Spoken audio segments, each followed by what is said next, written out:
In today's Leeds news, Marathe Rangers takeover update, Everton target Kinnear details, Gray's England debut, Isidor linked with the Whites, and Kyle Walker-Peters interest.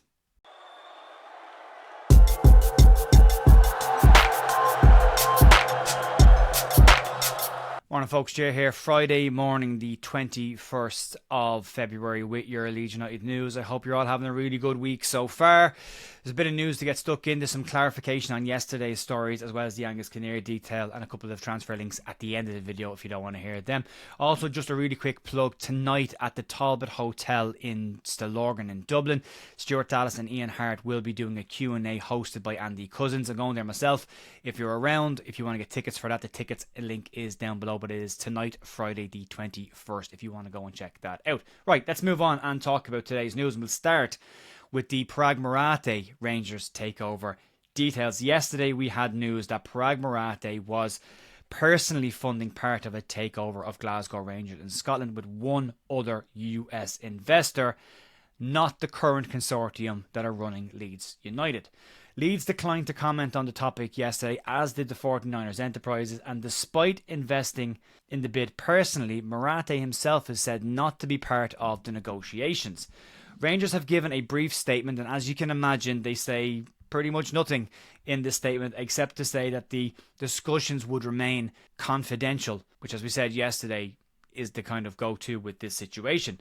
The Daily Record reported that a consortium from the US, including Marathe, were looking to purchase a controlling stake in Glasgow Rangers Football Club.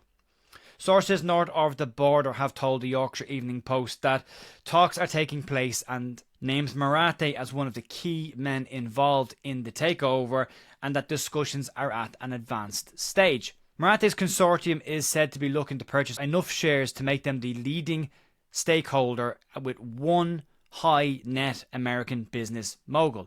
The Rangers statement on the topic reads as follows: "It's not our policy to comment on speculation. If there were any such discussions, these would remain confidential." Again, something you would expect in saying something without really saying anything. But today's reports don't mention the 49ers Enterprises in this, but refer to it as Marathe's consortium. Whether that means that he is looking at a consortium to take over Rangers on his own with some investors, or a split from the 49ers, or whether it's a tactic to avoid any of the potential issues that might exist with dual club ownership within Britain. There are some loose rules in place, but it has happened before. And it is happening in Europe, despite the fact that there are rules in Europe about owning multiple clubs and how they can both operate in Europe together. There was a mini meltdown by some people yesterday, but I think if you look at the people who know about multi-club situations, this would give Leeds access to European money.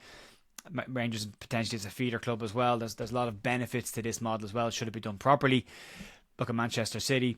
And look at Red Bull, for example, of what those clubs are all doing in that shared ownership model. So it's an interesting one, whether it's the 49ers Enterprises, whether it's a separate arm of the 49ers Enterprises, which is more likely to be the case, which means it doesn't conflict with Leeds, or whether it's Marathe and his own ownership group. We'll have to wait and see the information, as we said. Until there is news on this, it will all be kept confidential unless somebody leaks it out between now and the final decision being made on that. But talks ongoing and progressing and at an advanced stage. Moving on, let's talk about another move that was linked yesterday, and that was Angus Kinnear away from Leeds United. We didn't cover this story yesterday due to the lack of any real detail around the story outside of the fact that Everton were targeting Angus Kinnear.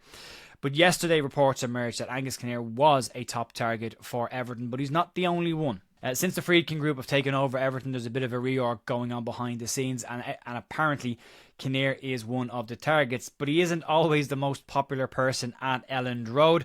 Over his time and is seen as the last piece of the Radrazani administration that ran Leeds United for a while. Kinnear is Leeds fans' only real contact with the club though, and his annual Square Ball interviews give us a little bit of an insight, or at least an opportunity to question the ownership on what's going on at the club. He also meets with the supporters advisory board every month to give them information on what's going on at the club, and that's where we've got our stories from around the stadium development and all the work that's going on there. And this is stuff that not every single CEO does. He also gets judged on the transfer situation at Leeds as well, when the reality of the CEO's job is to run the club financially behind the scenes, and right now Leeds financially behind the scenes are in a very stable and calm position. All that being said, there is still a very large group of Leeds United fans who would happily see Angus Kinnear head off to Everton and would remove the last piece of the Radrizzani era at the club. But I wouldn't get excited just yet because, as I say, Kinnear is only one of several candidates being lined up by Everton, and the Friedkin Group are said to have targeted these people several months ago before their takeover went through.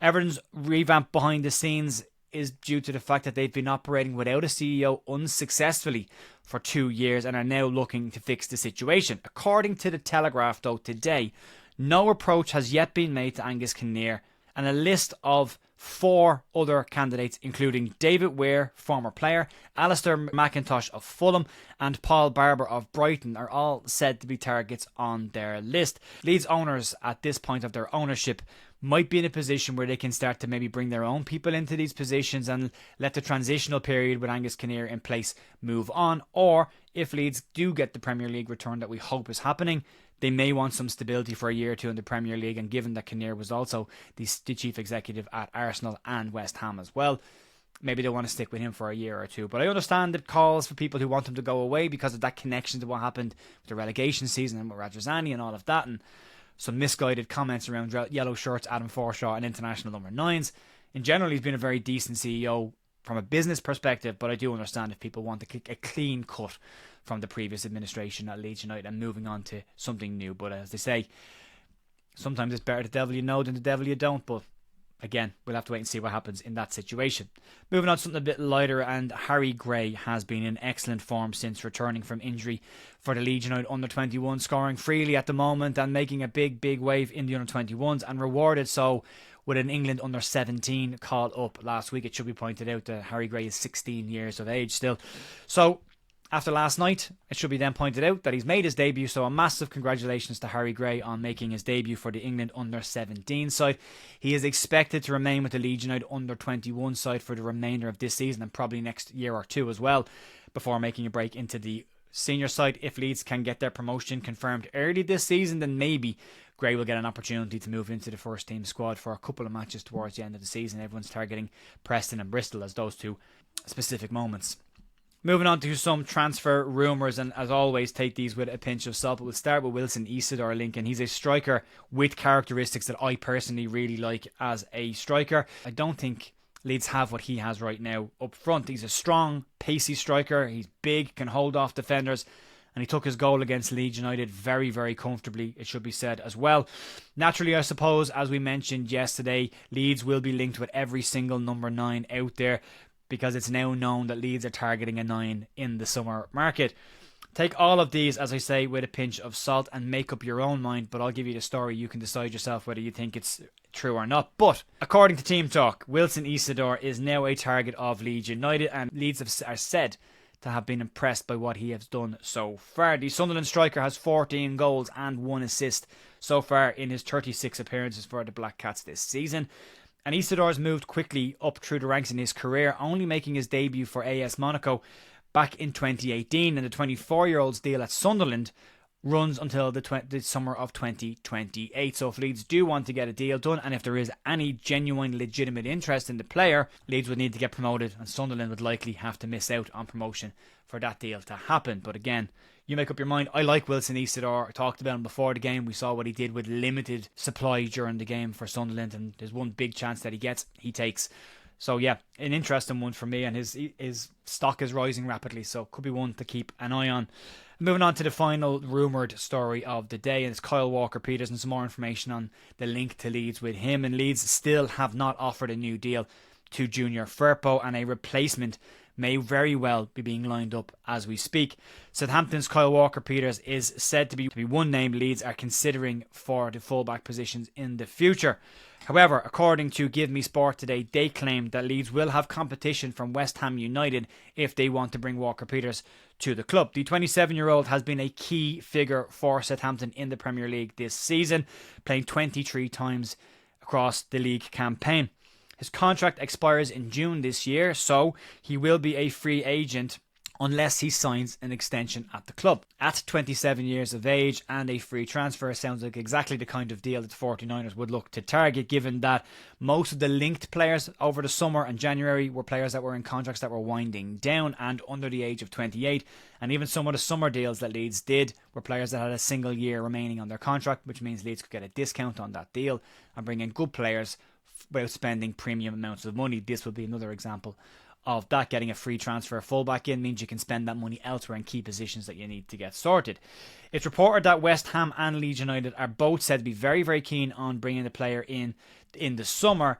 And if Leeds are to compete with a Premier League club, then we all know the deal on this. Leeds would need to get confirmed Premier League status. The sooner Leeds get that confirmed, the sooner they can start their moves for the summer window, which would give them more time.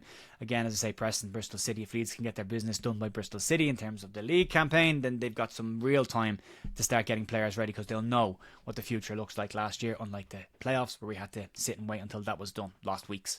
Well, we'll see. Anyway, folks, that'll be it for me today. There is the podcast with Adam Pope up during the week available, as well as the matchday preview with Andrew Stats Dalton last night. Nothing from me tonight. I'll be at the Talbot Hotel for the Ian Hart and Stuart Dallas talk, and then back tomorrow morning for the warm-up video. We've got all the detail around the game on Monday night. Have a great rest of your day, and I will talk to you in the morning. See you then.